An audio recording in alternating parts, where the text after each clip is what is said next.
চমক তো আসলে কিভাবে বলবো, এটা তো আপনারা বলবেন চমক কি। চমক তো আমরা বলতে পারি না, আমরা তো দর্শক চেষ্টা করি ভালো কিছু দেওয়ার জন্য।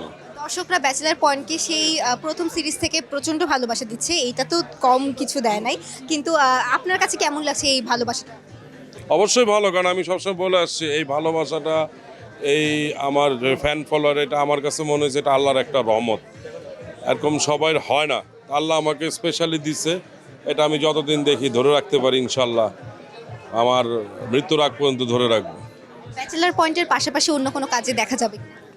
ইনশাল্লাহ সামনে দেখা যাবে, ঈদের কাজ করব।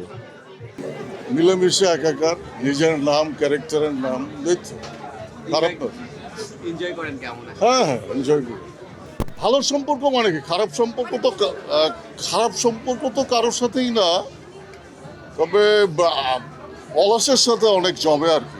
অনেক বিষয় নিয়ে ওর সাথে, বিশেষ করে স্পোর্টস, হ্যাঁ, বিশেষ করে আপনার বাস্কেটবলারদের নিয়ে ওর সাথে লাস্ট আড্ডাটা হইলো। লিটারেচার, তারপরে মুভি, এগুলো নিয়ে ওর সাথে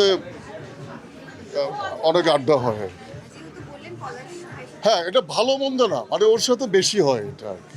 তাহলে এই ব্যাচেলার পয়েন্টের পাশাপাশি অন্য কোনো কাজে বা অন্য কোনো চরিত্রে দুজনকে একসাথে দেখা যাবে কিনা, বা দর্শকরা এটা জানি না, মানে আমি আসলে প্রেজেন্ট মোমেন্টে থাকার প্র্যাকটিশনার, বুঝছেন তো, এই জন্য ভবিষ্যতের কথা, ভবিষ্যতে বসবাস যেহেতু করি না, এই বলতে পারতেছি না।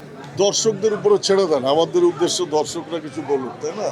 রিভার্সও কিছু বলা নেই, ওরা তারা দেখতেছে দেখুক।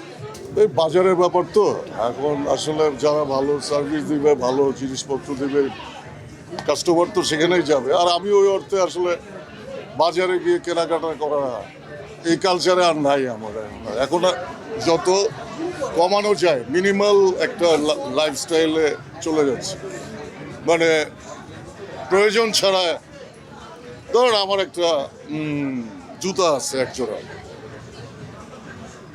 এইটার কাজ শেষ না হইলে আরেক জোড়া জুতা কিনতে চাই না, এই টাইপের এর দিকে চলে যাচ্ছে। একসময় প্রচুর জুতা কালেকশন করছি বা আছে, কিন্তু ওইটা এখন এসে মনে হচ্ছে অপচয়। তো দরকার পড়লে যেটা দরকার পড়বে, সেটা যদি মোমোসও হোক আর বা অন্য কোনো কোম্পানির হোক বা অন্য কোনো আউটলেটের হোক, সেখানে এসে নিয়ে যাব। আর এখন তো দোকানেও আসতে হয় না। সামনে 14 ফেব্রুয়ারি কিভাবে পালন করেন বা কোনো পরিকল্পনা আছে কি? না, কোনো কিছুই পালন করি না, কোনো বিশেষ কিছুই পালন করি না। কবি কবি ভাব বলে যে ব্যাপারটা, ধারণাটা আছে, আসলে এইটা একটা ধারণা। কবি কবি ভাব বলে কিছু হয় না, যে কেউ কবিতা লিখতে পারে। আমাদের আদি কবি বাংলা ভাষার বা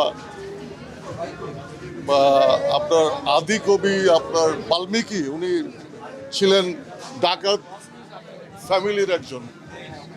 তো কবিতা লেখার জন্য আপনার কে কখন কি কবিতা লিখবে।